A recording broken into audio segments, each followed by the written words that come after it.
Question 3 is circular orbit becomes a tilted ellipse. So here we go again.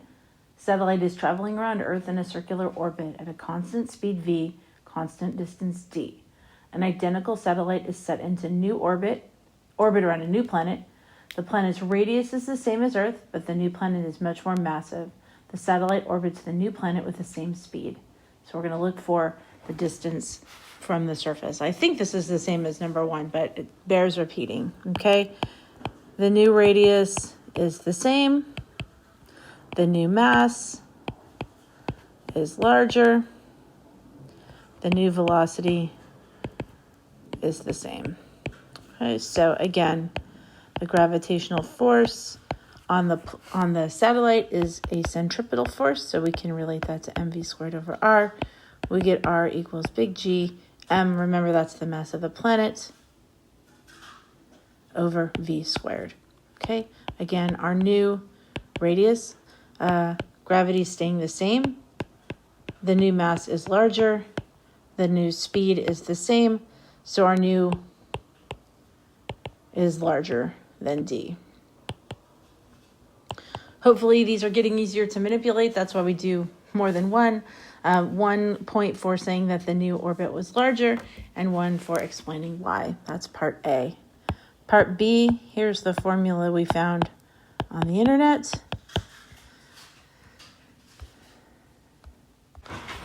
So we're asked if this satisfies our answer from part A. And again, we have to deal with the fact that velocity is 2 pi over r. And so for the velocity to remain the same, r and t need to change proportionally. And that's fine. What we've got here is we said that if the mass increases, then r will increase. And that's fine. The mass will increase here. The radius will also increase. Now we know that if we're going to go around a bigger circle in the same time, our period has to increase as well. But that's okay. Our period is just going to increase proportionally with the radius. So the period will keep pace with the velocity, if you will. So the radius does need to increase in order to keep pace with the higher mass. So 1 point for a yes answer and attempting to relate that back to the formula. 1 point here for arguing that if the velocity increases, then the r has to increase. And then 1 point for relating the increase in mass to the increase in r. So 3 points for part B. So this time we have moved from a circular orbit to another tilted ellipse here. The difference here is that in the other 2 problems, point A ended up being either the furthest or the closest point of the new orbit, but that's not the case here. So what happens is if you read this paragraph, you can see in the modified orbit, the satellite speed at point A after the thrusters were fired is the same as it was in the original orbit. So what's happened is that, this is part C, is that at point A, the velocity hasn't changed. Okay, so when the velocity doesn't change, there's no net force. Okay, so the net force then was equal to 0, which means that the force was perpendicular to the motion. It doesn't change its speed. It changed its direction. It changed the satellite's direction at A, but it didn't change the speed. I shouldn't say the net force is 0. It's perpendicular. It did elicit a change in direction, and that's what caused the orbit to go from a circle to an ellipse. And that was a tough one, but the answer is perpendicular. That's 1 point, and then 1 point for relating the direction of the force to the change in speed. So that was part C. Now D, E, F, and G are students 1 and 2 again. So we're now in the new orbit for a while. So we're dealing with the solid line where C is the closest and B is the furthest point from the planet.